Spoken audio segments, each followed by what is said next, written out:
Le vent glacial des Alpes françaises s'insinuait sous chaque couche de vêtements, mordant la peau, fouettant les visages. Il portait avec lui l'odeur âcre des pins, le parfum plus subtil de la terre humide et de la roche moussue, et une promesse non dite de neige, même en cette fin d'automne. Les aiguilles des sapins frémissaient sous sa caresse rude, et les crêtes rocheuses, déchiquetées comme des dents de géants, se perdaient dans une brume laiteuse qui semblait monter de la vallée. C'était un paysage d'une beauté redoutable, un écrin de grandeur minérale et végétale qui trop souvent dissimulait ses dangers avec une indifférence majestueuse. Les habitants des villages nichés au creux de ces vallées le savaient. Ils connaissaient la montagne, la respectaient, et murmuraient parfois des histoires de randonneurs imprudents, de bergers égarés, d'âmes englouties par son immensité silencieuse. En ce jour précis, un mardi morne et gris du mois de novembre, cette immensité allait se transformer en un abîme de questions et d'angoisses pour la famille Lambert. Il était environ 16 heures, l'heure où les ombres commençaient à s'étirer, à s'épaissir, transformant les contours familiers en silhouettes menaçantes. Le soleil, déjà bas sur l'horizon, luttait pour percer la chape de nuages, projetant des raies de lumière faibles et éphémères qui dansaient sur les sommets enneigés, accentuant le contraste entre la clarté et l'obscurité grandissante. L'air était d'une limpidité glaciale, une pureté coupante qui promettait une nuit longue et sans merci. Mathilde et Sophie Lambert, âgées de 18 et 15 ans, avaient quitté leur chalet familial tôt ce matin-là. Elles étaient parties pour une randonnée qu'elles connaissaient bien, un sentier balisé qui menait à un petit lac d'altitude réputé pour ses eaux cristallines et la sérénité de son environnement. C'était une excursion habituelle pour elles, des jeunes filles actives, habituées à la montagne. Elles avaient grandi ici, appris à lire les signes du temps, à sentir le changement de direction du vent, à comprendre les caprices du terrain. Leurs parents, Anne et Bernard, n'avaient pas eu d'inquiétude particulière. Elles étaient équipées, connaissaient la route et avaient promis d'être de retour avant le coucher du soleil, comme toujours. Elles avaient emporté un sac à dos léger, quelques barres énergétiques, des bouteilles d'eau, une petite trousse de premiers secours.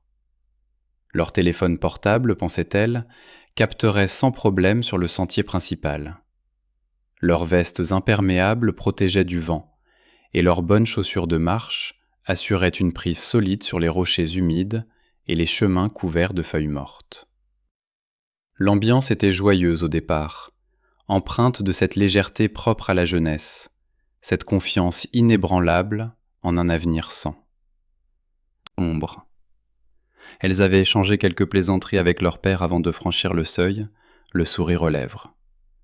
La dernière image que Bernard aurait d'elles serait celle de leur silhouette s'éloignant sur le chemin caillouteux, leur rire porté par la brise légère du matin. Le silence, au fur et à mesure que les heures s'écoulaient, devint plus pesant. D'abord, c'était le silence habituel des après-midi paisibles, celui des maisons où les enfants sont partis et où les parents vaquent à leurs occupations. Mais à mesure que l'heure du retour approchait, puis la dépassait, ce silence prit une autre texture. Il se mua en une attente tendue, une toile de fond sonore sur laquelle le moindre craquement du chalet, le moindre souffle du vent dehors, prenait une résonance anormale. Anne, la mère, avait commencé à s'inquiéter vers 18 heures. Le soleil était maintenant bien couché, et les sommets, tout à l'heure majestueux, n'étaient plus que des masses sombres et indistinctes dans la pénombre. L'air s'était rafraîchi de manière significative, et l'humidité commençait à imprégner tout l'environnement. Elle avait tenté de joindre Mathilde, puis Sophie. Les téléphones sonnaient dans le vide, ou tombaient directement sur la messagerie. Pas même une seule sonnerie. Le signal, qui d'habitude était bon sur ce versant de la montagne, semblait avoir disparu. Une petite boule d'appréhension, froide et désagréable, commença à se former dans son estomac. Elle était une femme pragmatique, habituée aux retards mineurs, aux imprévus. Mais ce soir, quelque chose était différent. Un instinct maternel, aiguisé par des années d'expérience, lui soufflait que le silence n'était pas normal. Bernard, lui, avait d'abord cherché des explications rationnelles. Peut-être avait-elle pris un chemin plus long, peut-être avait-elle rencontré des amis, peut-être avait-elle simplement oublié l'heure en contemplant le paysage. Il connaissait bien ses filles, leur sens des responsabilités. Il ne voulait pas céder à la panique. Mais au fond de lui, une anxiété sourde commençait à s'insinuer, une sensation de malaise qui le rongeait malgré lui. Il avait enfilé une veste, attrapé une lampe frontale et était sorti pour jeter un coup d'œil sur le chemin d'accès au chalet. Le vent s'était levé, apportant avec lui les premières gouttes d'une pluie fine et glaciale, promesse d'une nuit désagréable. Les phares de sa voiture avaient balayé l'obscurité, mais n'avaient révélé que le chemin désert, les arbres penchés sous la force invisible du vent. À 20 heures, l'inquiétude était devenue de la peur. À 21 heures, la peur avait cédé la place à une angoisse lancinante, une certitude silencieuse que quelque chose n'allait pas. Anne avait appelé la gendarmerie. Le caporal de permanence avait écouté attentivement, posé quelques questions de routine. Il avait noté l'heure du départ, l'itinéraire prévu, l'équipement. Il avait promis d'envoyer une patrouille pour faire une reconnaissance visuelle, mais sans déclencher une alerte majeure pour l'instant. Les disparitions en montagne sont fréquentes, beaucoup se résolvent d'elles-mêmes. Des randonneurs qui se sont perdus, qui ont trouvé refuge, qui ont passé la nuit dehors et réapparaissent au matin. C'était le discours rassurant qu'il tenait, mais Bernard et Anne ne se sentaient pas rassurés. La patrouille est arrivée vers 22 heures. 2 gendarmes, des visages graves sous la lumière crue de leurs lampes de poche, avaient écouté les parents, pris quelques notes. Ils avaient effectué une brève reconnaissance du début du sentier, leurs pas craquant sur les graviers, leurs voix rompant le silence oppressant de la nuit. Leurs lampes avaient balayé les premiers virages, les fourrés. Rien.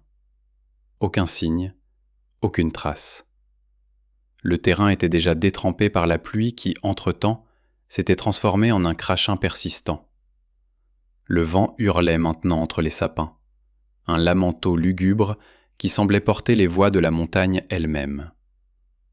À minuit, l'alerte de disparition officielle était lancée. Ce n'était plus une simple reconnaissance, mais une opération de recherche et de sauvetage à part entière. Le Centre de réception et de régulation des appels, CRRA, avait activé les protocoles. Des équipes de la gendarmerie de haute montagne, du PGHM, peloton de gendarmerie de haute montagne, avaient été dépêchées. Des volontaires civils, habitués à la montagne, commençaient à se rassembler. Le chalet des Lambert était devenu un point de ralliement improvisé, un phare dans l'obscurité, sa lumière jaune et tremblante luttant contre l'emprise de la nuit. Les premières heures des recherches furent un chaos organisé. Des cartes topographiques furent étalées sur la table de la cuisine, leur quadrillage détaillé, représentant un labyrinthe de courbes de niveaux, de sentiers et de ravins. Des chefs d'équipe désignèrent des zones de recherche, assignèrent des groupes, distribuèrent des radios et des lampes frontales plus puissantes. L'objectif était simple, couvrir le plus de terrain possible avant le lever du jour, dans l'espoir de trouver des indices frais, des traces, tout ce qui pourrait orienter les recherches. Le terrain était impitoyable. La nuit était sans lune, une obscurité si dense qu'elle semblait absorber la lumière des lampes. La pluie, fine mais incessante, rendait les rochers glissants, la terre boueuse. Le vent, lui, ne faiblissait pas, apportant des rafales cinglantes qui pénétraient les vêtements, glaçaient les os. Les équipes progressaient lentement, mètre par mètre, leurs regards perçant l'obscurité, leurs oreilles tendues pour le moindre son. Chaque arbre, chaque rocher de buisson devenait une silhouette menaçante, un point d'interrogation dans la nuit.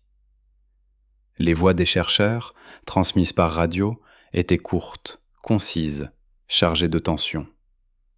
Rien dans le secteur alpha. Négatif pour la zone Bravo. Visibilité quasi nulle ici, on progresse doucement. Le lever du jour apporta peu de répit. Le ciel restait couvert, d'un gris uniforme qui fondait avec la brume matinale.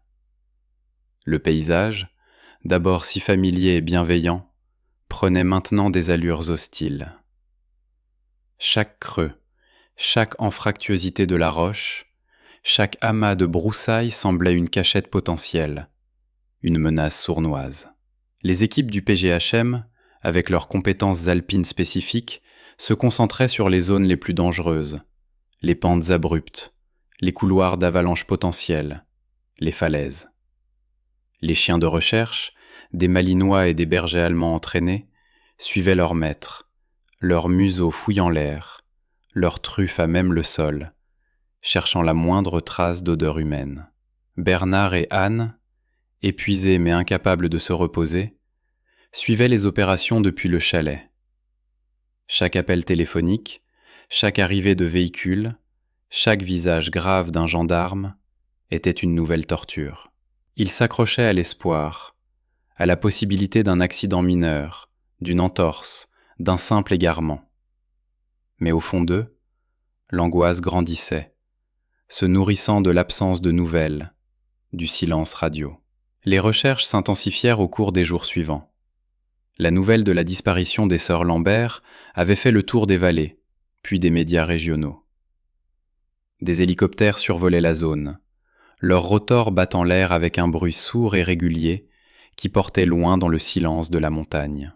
Des drones équipés de caméras thermiques balayaient les pentes, cherchant des points chauds dans l'immensité froide du paysage. Des équipes de spéléologues exploraient les cavités et les grottes connues de la région, des lieux sombres et humides, où un corps aurait pu trouver refuge, ou au contraire, se perdre à jamais. Le périmètre de recherche s'étendait, couvrant des dizaines de kilomètres carrés. Les experts analysaient la topographie, les courants d'air, les probabilités. Où deux jeunes filles, expérimentées mais pas infaillibles, auraient-elles pu s'égarer? Un glissement de terrain? Une chute?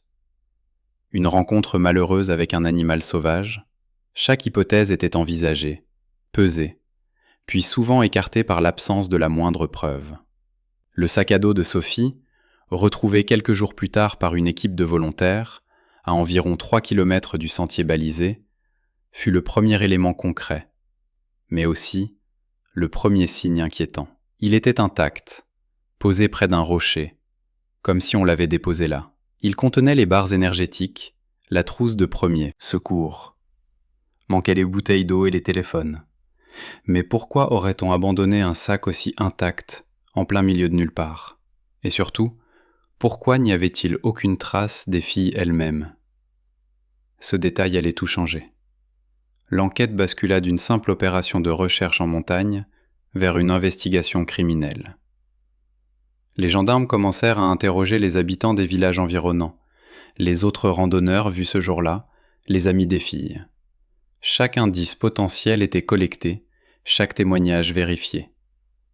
Le chalet des Lambert fut fouillé, leurs ordinateurs et téléphones analysés. Aucune dispute familiale récente, aucun problème avec des petits amis, aucune dette. Les filles semblaient mener des vies normales, sans histoire. Les enquêteurs se trouvaient face à un vide sidéral. Les jours se transformaient en semaines. Les recherches s'épuisaient, le moral des équipes s'effritait face à l'absence de résultats. La météo se dégradait encore, avec l'arrivée des premières neiges abondantes qui recouvraient la montagne d'un manteau blanc impitoyable, rendant toute progression dangereuse et toute visibilité quasi nulle. Les espoirs de retrouver les filles vivantes diminuaient chaque jour un peu plus. Les parents, eux, refusaient de baisser les bras. Ils placardaient des avis de recherche, participaient à toutes les réunions, lançaient des appels aux médias, s'accrochant à la moindre étincelle d'information. 6 ans passèrent. 6 années de silence, d'incertitude, de douleurs sourdes qui rongeaient la famille Lambert. La montagne avait repris son indifférence majestueuse, gardant ses secrets avec une obstination farouche. L'affaire des sœurs Lambert était devenue un cold case, une de ces histoires tragiques qui hantent les mémoires collectives, une énigme non résolue. Les affiches de leurs visages, jeunes et souriants, s'étaient estompées avec le temps, mais jamais de l'esprit de ceux qui les avaient aimés. Les parents, blanchis par le chagrin, continuaient d'habiter le chalet, refusant de quitter le lieu qui les rattachait à leur fille disparue. Chaque bruit, chaque ombre, chaque randonneur aperçu au loin ravivait l'espoir fugace avant de le briser à nouveau. Un soir de printemps, 6 ans après cette disparition, un événement impensable allait déchirer le voile du silence et de l'oubli. Il était 23 heures passées quand le téléphone de permanence du poste de gendarmerie de Saint-Martin-Vésubie sonna. Le brigadier de service, un homme d'une quarantaine d'années au visage fatigué par des années de nuit passées à gérer les urgences et les petites misères du quotidien, décrocha avec un soupir. Les appels tardifs étaient rarement des bonnes nouvelles. Gendarmerie, brigadier Martin à l'écoute. Une voix, faible mais claire, répondit. Je suis là. Je suis Sophie Lambert. Le brigadier Martin faillit laisser tomber le combiné. Le nom le frappa comme un coup de tonnerre. Sophie Lambert, la jeune fille disparue il y a 6 ans. Il se raidit, un mélange d'incrédulité et d'adrénaline se répandant dans ses veines.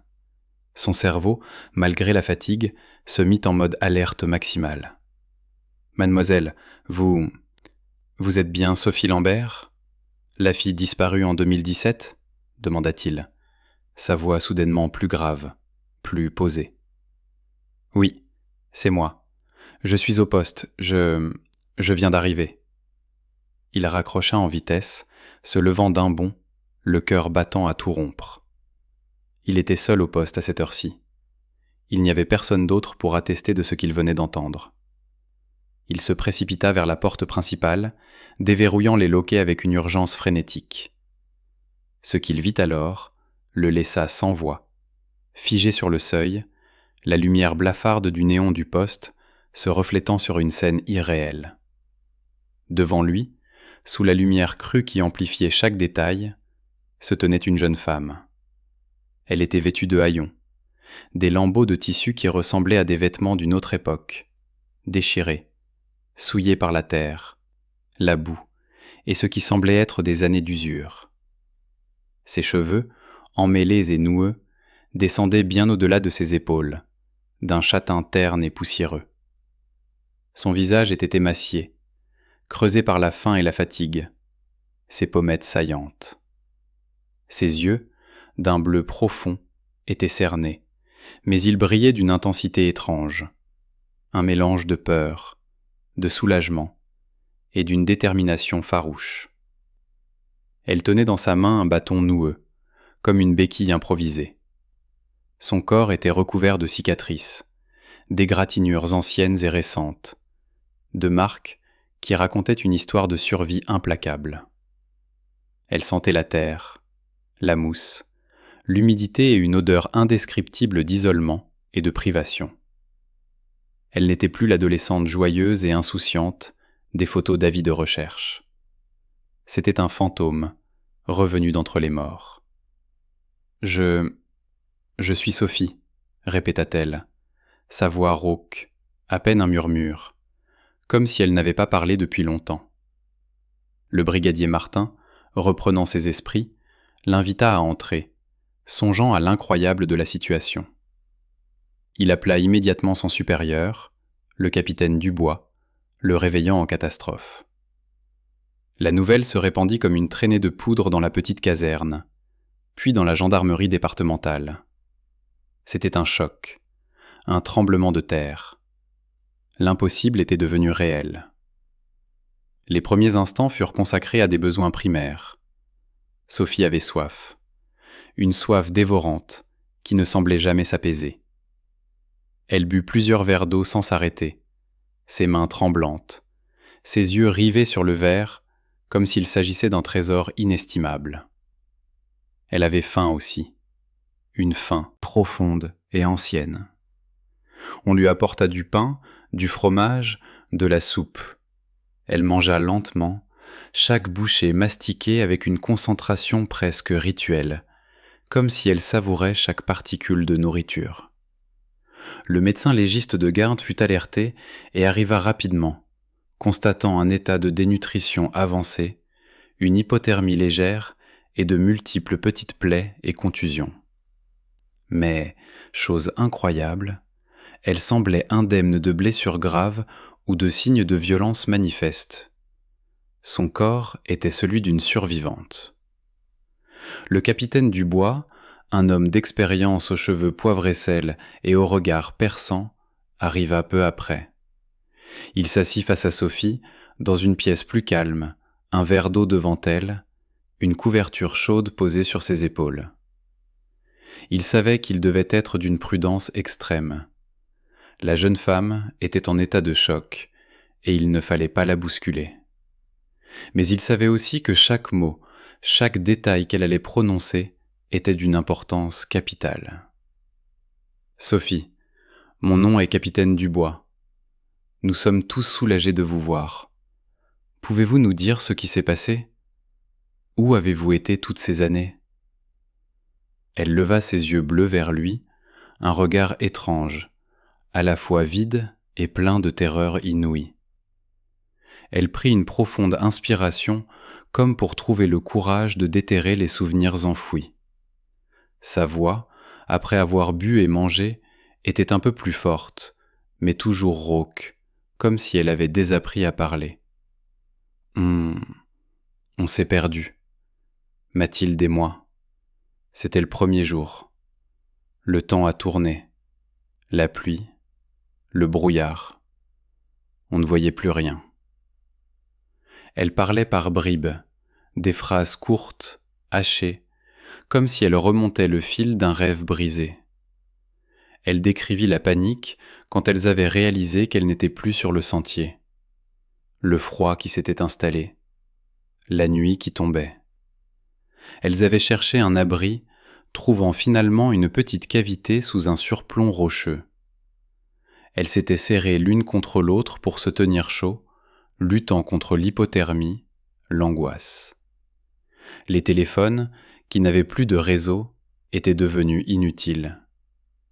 Le sac de Sophie, déposé à côté d'un rocher pour faciliter leur progression dans un passage difficile, avait été oublié dans la confusion. Le lendemain, on a essayé de redescendre, mais on s'est enfoncé, toujours plus bas. On a trouvé un ruisseau. On l'a suivi, pensant qu'il mènerait à un village. Mais il s'enfonçait dans la gorge, dans la forêt. Elle décrivit les jours qui avaient suivi, une lutte constante contre la faim, la soif, l'épuisement. Elles avaient survécu en buvant l'eau du ruisseau, en mangeant des baies qu'elles reconnaissaient, quelques racines. Elles étaient perdues, désorientées, chaque jour s'éloignant un peu plus de la civilisation. La forêt était devenue leur monde, un monde hostile, mais aussi étrangement familier. Elles avaient construit un abri sommaire, une sorte de hutte de branches et de feuilles, pour se protéger de la pluie et du froid. « Et Mathilde, où est votre sœur ?» demanda le capitaine Dubois, le cœur serré. C'était la question cruciale. Sophie marqua une longue pause. Son regard se perdit dans le vague, une ombre indicible traversant son visage émacié. Ses mains se serrèrent sur la couverture. Quand elle reprit la parole, sa voix était encore plus basse, presque inaudible. Mathilde est morte. Un silence pesant s'abattit sur la pièce. Le brigadier Martin, qui prenait des notes, arrêta sa plume. Le capitaine Dubois sentit un frisson glacial lui parcourir l'échine. Cette réponse, bien que redoutée, était un coup de poing. Comment est-elle morte, Sophie ? Elle prit une autre inspiration difficile. Elle était malade. Elle avait mal au ventre. la fièvre. On n'avait plus de nourriture. C'était l'hiver. Le froid était terrible. Elle n'a pas survécu à la 2e année. La 2e année. Sophie était restée seule, au cœur de cette immensité hostile, pendant 4 années supplémentaires. L'horreur de la situation était presque insupportable à imaginer.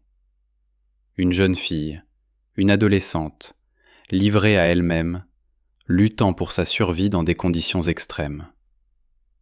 Elle raconta la mort de Mathilde, une scène poignante et déchirante, faite de faiblesse croissante, de halètements douloureux, de la lutte impuissante de Sophie pour la maintenir en vie. Elle avait creusé une petite tombe peu profonde, avec ses mains nues et un bâton, dans la terre gelée. Elle avait recouvert le corps de sa sœur de feuilles et de pierres, un adieu improvisé dans la solitude totale. L'image était glaçante, presque irréelle. Après, j'étais seul. J'ai continué à vivre. Je n'avais pas le choix. J'ai appris à chasser les petits animaux, à trouver de la nourriture, à me cacher, à rester invisible. Son récit, fait de détails crus et précis, dessinait le portrait d'une survie primaire. Elle avait appris à tendre des pièges rudimentaires pour attraper des oiseaux, des lapins. Elle avait identifié les plantes comestibles, les sources d'eau. Elle s'était abritée dans des grottes, des cavités. Elle avait vécu comme une bête sauvage, ses sens aiguisés par la nécessité, son corps transformé par la privation. Elle décrivit l'isolement, le silence écrasant qui l'entourait, interrompu seulement par les bruits de la nature. Elle parlait de la solitude, de l'absence de toute présence humaine, de la lente érosion de sa propre identité. J'ai eu peur, souvent, des bêtes, du froid, des hommes. Des hommes ? La question du capitaine Dubois fut immédiate, ses yeux fixant Sophie. J'ai vu des hommes, des chasseurs, des randonneurs. Je me suis caché, toujours. J'avais peur qu'il me fasse du mal, ou qu'il ne me croie pas. C'était un aspect inattendu de son témoignage. Pendant 6 ans, elle avait croisé des humains et s'était délibérément cachée. C'était une survie non seulement physique, mais aussi psychologique, une méfiance ancrée, une peur de l'inconnu qui l'avait poussée à l'isolement total. « Pourquoi êtes-vous sortie aujourd'hui, Sophie, après tout ce temps ?» Elle fit une nouvelle pause, ses yeux s'emplissant soudain de larmes, les premières depuis le début de son récit. « J'étais malade, très malade. J'ai cru que j'allais mourir, comme Mathilde. J'ai eu peur de mourir seule. Alors j'ai décidé de chercher la civilisation, de sortir de la forêt. J'ai marché, longtemps, des jours. Je suivais le soleil, puis les routes, jusqu'ici. » Elle avait marché pendant plusieurs jours, se déplaçant la nuit pour éviter d'être vue, se nourrissant de ce qu'elle trouvait, son corps au bout de ses forces. Le poste de gendarmerie, avec ses lumières vives, avait été son phare dans l'obscurité, la promesse d'une fin à son calvaire. Le récit de Sophie, bien que fragmenté, était d'une cohérence glaçante. Les détails géographiques qu'elle décrivit, les points de repère naturels qu'elle mentionna, concordaient avec la zone de recherche initiale. Mais ce que les enquêteurs allaient découvrir en approfondissant son histoire allait dépasser toutes leurs attentes. Rien n'allait préparer l'équipe à ce qui allait suivre. Les jours suivants furent une frénésie d'activité. Sophie fut hospitalisée, placée sous surveillance médicale, recevant des soins pour sa dénutrition, ses plaies.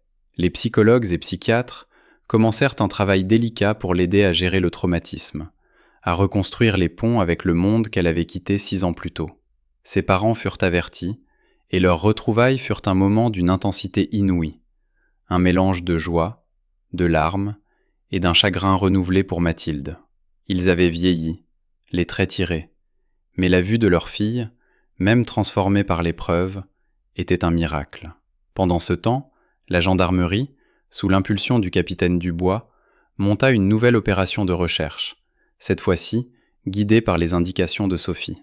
Elle avait dessiné des cartes rudimentaires, indiquant l'emplacement de leur abri, l'endroit où Mathilde était enterrée, les ruisseaux qu'elles avaient suivis. Elle avait une mémoire topographique incroyable, chaque arbre, chaque rocher ayant été un repère essentiel dans sa survie. Une équipe spécialisée du PGHM, accompagnée de Sophie, se rendit sur les lieux qu'elle avait décrits. Le voyage fut long et difficile, s'enfonçant dans une partie reculée et escarpée du massif, une zone rarement foulée par l'homme. L'endroit qu'elle avait décrit comme leur premier abri, la petite cavité sous un surplomb rocheux, fut retrouvée. L'humidité ambiante, l'odeur de terre et de mousse imprégnaient encore l'air. Plus loin, au fond d'un ravin isolé, dissimulé par une dense végétation de conifères et de sous-bois épais, l'équipe découvrit les restes de l'abri de Sophie. C'était une structure rudimentaire, mais ingénieuse, faite de branches tressées et de larges feuilles, recouvertes de mousse pour une isolation thermique. À l'intérieur, des vestiges de ce qui avait été son quotidien. Des os de petits animaux, des fragments de silex qu'elle avait utilisés pour allumer un feu, des restes de plantes séchées. L'endroit était imprégné d'une atmosphère étrange, presque sacrée, le témoignage silencieux d'une lutte épique pour la vie. Mais le plus bouleversant fut la découverte de la tombe de Mathilde. Sophie avait indiqué l'emplacement avec une précision troublante. Quelques mètres plus loin, sous un grand sapin dont les branches basses formaient un auvent naturel, l'équipe trouva une petite butte de terre et de pierre, recouverte de mousse. Avec une infinie précaution, les archéologues légistes et les gendarmes commencèrent les fouilles. Ce qu'ils mirent au jour confirma le récit de Sophie. Les restes squelettiques de Mathilde Lambert, reconnaissables à la taille et aux vêtements en lambeaux encore accrochés. Une analyse ADN confirmerait son identité sans l'ombre d'un doute. Les marques sur les os montraient des signes de dénutrition sévère, et aucune trace de violence externe ne fut décelée, corroborant l'hypothèse d'une mort due aux privations et à la maladie. Cette découverte apporta une fin douloureuse, mais nécessaire, à 6 années d'incertitude pour la famille Lambert. Ils pouvaient enfin faire leur deuil. Mais l'histoire de Sophie, sa survie improbable, les cicatrices physiques et psychologiques qu'elle portait, continueraient de hanter les esprits. Les enquêtes se poursuivirent pour comprendre pourquoi elle n'avait pas été retrouvée plus tôt, pourquoi elle n'avait pas cherché de l'aide. Son récit fut analysé sous toutes les coutures. Les psychologues expliquèrent que la déshumanisation progressive, l'isolement prolongé, la peur constante, avaient créé un état de méfiance profonde envers tout ce qui n'était pas la nature. Elle avait développé un instinct de survie tellement aiguisé qu'elle s'était fondue dans le paysage, devenant une sorte de fantôme de la forêt, capable de se cacher et de se mouvoir sans être détectée. Son cerveau s'était adapté à son environnement, faisant de la discrétion et de l'évitement des contacts humains une stratégie de survie essentielle. Les rares fois où elle avait aperçu des randonneurs ou des chasseurs, la peur, irrationnelle mais profondément ancrée, l'avait poussée à se cacher. Elle craignait d'être jugée, de ne pas être crue, d'être considérée comme folle. L'histoire de Sophie Lambert devint un phénomène médiatique mondial. Les journalistes du monde entier affluèrent dans la petite vallée alpine, cherchant à percer le mystère de sa survie. Les psychologues s'interrogèrent sur la résilience humaine, sur la capacité de l'esprit à s'adapter aux conditions les plus extrêmes. Son cas fut étudié, comparé à d'autres récits de survie en milieu sauvage, mais la durée et les conditions de son isolement le rendaient unique. La réintégration de Sophie dans la société fut un processus long et douloureux. Les bruits de la ville, les foules, les technologies modernes, tout était une agression pour ses sens surdéveloppés. Elle eut du mal à s'adapter à la nourriture transformée, au lit mou, à la chaleur artificielle. Les cauchemars de la forêt, du froid, de la faim, de la solitude, la hantait encore.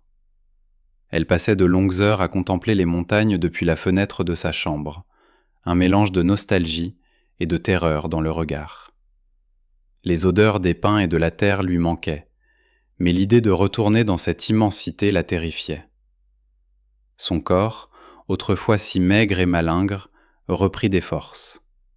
Ses cheveux furent coupés et soignés, son visage retrouva des couleurs. Mais son regard, lui, gardait toujours cette intensité étrange, cette profondeur que seules les expériences extrêmes peuvent imprimer. Elle parlait peu, mais chaque mot était pesé, réfléchi, empreint d'une sagesse amère. Elle avait traversé un voile, celui de la civilisation, pour plonger dans une existence primaire, et le retour était une épreuve à part entière. La famille Lambert déménagea. Le chalet, trop chargé de souvenirs, était devenu insupportable. Ils s'installèrent dans un village plus bas dans la vallée, loin des sommets menaçants. Ils tentaient de reconstruire une vie, de panser les plaies, de retrouver une normalité qui, ils le savaient, ne serait jamais la même. Mathilde fut enterrée dignement, lors d'une cérémonie sobre et émouvante, offrant enfin un lieu de recueillement à ses parents et à Sophie.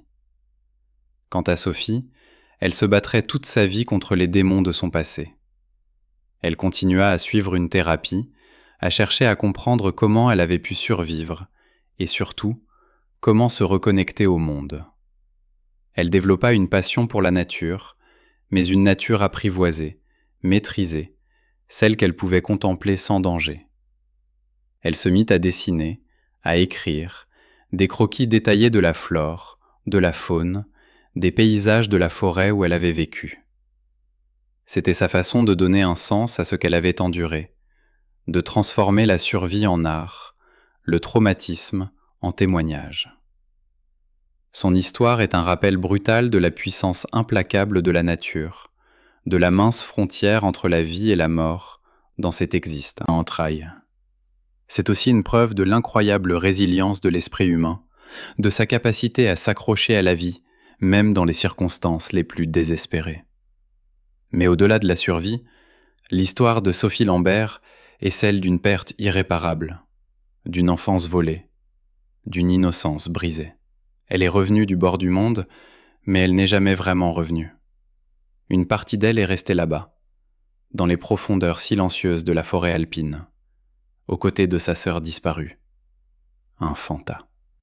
L'histoire de Sophie Lambert s'est achevée dans un souffle court, un murmure perdu dans le vacarme du monde moderne qu'elle tentait de réapprendre.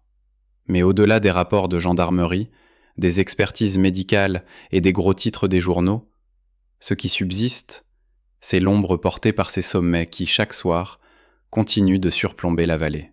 La montagne n'a pas de morale. Elle n'est ni cruelle, ni bienveillante. Elle est simplement là, immense, indifférente aux tragédies humaines qui se jouent dans ces replis de calcaire et de glace. Le dossier a été officiellement classé quelques mois après la découverte de la sépulture de Mathilde. Les conclusions définitives ont confirmé l'accident initial. Une désorientation totale due à un phénomène météorologique soudain, suivi d'une dérive géographique vers une zone blanche. Un angle mort topographique où même les ondes radio s'éteignent. Les erreurs humaines, ce jour-là, furent minimes. Un sac posé un instant de trop, une mauvaise direction prise dans la panique. Mais en haute altitude, le moindre battement de cils peut déclencher une avalanche de conséquences irréversibles. Sophie vit aujourd'hui dans un anonymat protecteur, loin des caméras. On dit qu'elle garde toujours une fenêtre ouverte, même au plus profond de l'hiver, car l'air confiné des maisons lui donne encore la sensation de suffoquer. Son corps a guéri, les cicatrices sur sa peau se sont estompées pour ne devenir que de fines lignes argentées. Mais les cicatrices invisibles, celles qui ont redessiné son esprit, ne s'effaceront jamais. Elles restent cette sentinelle, ce témoin d'une réalité que nous préférons ignorer. La fragilité absolue de notre civilisation face à l'état sauvage. Ce qui reste le plus troublant pour les enquêteurs qui ont travaillé sur cette affaire, ce n'est pas tant la survie physique, mais la métamorphose psychologique. Comment une jeune fille peut-elle croiser des randonneurs à moins de 100 mètres et choisir de s'enfoncer dans les ronces? Les experts parlent de sidération traumatique ou de syndrome de régression. Mais pour ceux qui ont vu le regard de Sophie à son entrée au poste, la réponse est ailleurs. Elle était devenue une partie intégrante de la forêt. Elle n'était plus une victime attendant d'être sauvée, mais une créature appartenant à un autre règne, régie par des lois de silence et d'effacement. Chaque année, à la date anniversaire de leur disparition, un bouquet de fleurs des champs est déposé au pied du sapin où Mathilde repose désormais, dans le cimetière du village. Ce n'est pas un geste de deuil ordinaire, c'est un acte de mémoire pour deux sœurs qui sont parties un matin de novembre pour une simple promenade et qui ont fini par rencontrer l'éternité. La montagne, elle, continue de changer de couleur au gré des saisons, imperturbable. Sous le couvert des bois, la mousse recouvre les traces, le vent efface les voies. Et le secret de ces 6 années de solitude reste scellé dans le granit. Nous aimons croire que nous maîtrisons notre environnement, que nos cartes et nos technologies nous protègent de l'inconnu. Mais l'histoire des sœurs Lambert nous rappelle qu'il existe encore des espaces, parfois juste derrière nos jardins, où le temps s'arrête, où les règles s'effondrent, et où l'homme redevient ce qu'il a toujours été, un invité fragile dans un monde qui ne lui appartient pas.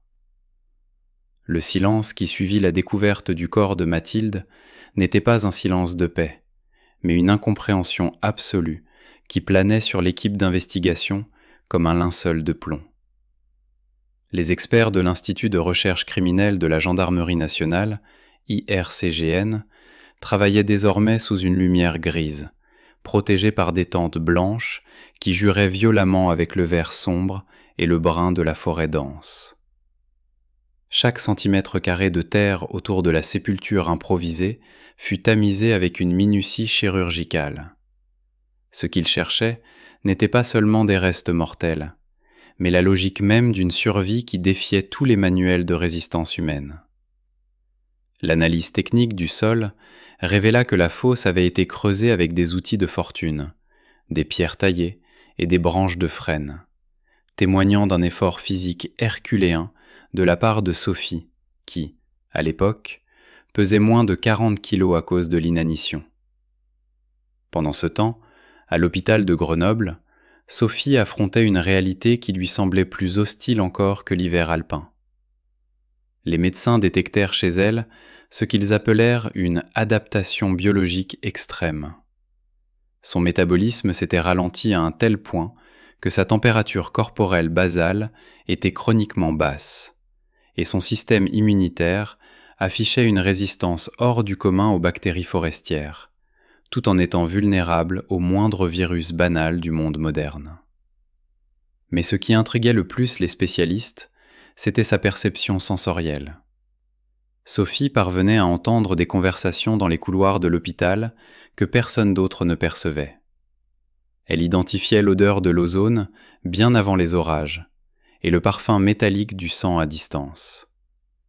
Elle était devenue un animal de précision, et les murs de plâtre ainsi que les néons agressifs étaient pour elle une forme de torture sensorielle.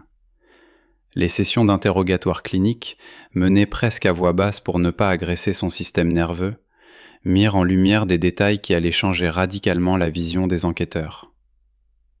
Sophie décrivit ce qu'elle appelait « les années d'ombre ». Elle expliqua comment, après le décès de Mathilde, elle avait perdu toute notion des jours pour ne plus compter le temps que par les migrations des oiseaux et la texture de la résine sur l'écorce des pins. Mais un détail technique provoqua un frisson durable chez les gendarmes. Sophie admit qu'au cours de la 3e année, elle s'était trouvée à moins de 50 mètres d'une équipe de secours qui cherchait un autre randonneur égaré. Elle décrivit la couleur de leur veste, le son de leur semelle écrasant le gravier, et même le prénom qu'ils criaient. Pourtant, elle ne cria pas. Elle ne fit aucun signe. Elle s'enterra sous une couche de feuilles mortes et retint sa respiration jusqu'à ce que le vrombissement des hélicoptères ne soit plus qu'un bourdonnement lointain. Ce détail révélait la profondeur de la fracture psychologique. Sophie n'était pas seulement perdue. Elle avait entamé un processus de désocialisation réactive. La montagne n'était plus son ennemi, mais son refuge, son terrier. Le monde des hommes, avec son bruit et ses exigences, était devenu le prédateur.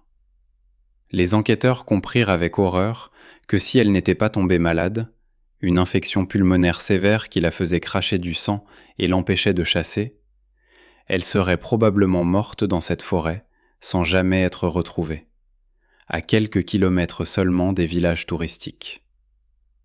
L'analyse du matériel retrouvé dans son abri révéla une intelligence de survie primitive et brillante. Elle avait confectionné des collets pour petits rongeurs en utilisant des fibres de racines. Elle stockait de la graisse animale dans des creux de pierre pour la brûler lors des nuits de gel intense, quand la température chutait à -15 degrés. Mais l'objet le plus perturbateur fut un journal de bord fait de morceaux d'écorce de bouleau, où elle écrivait avec une pointe de métal carbonisé.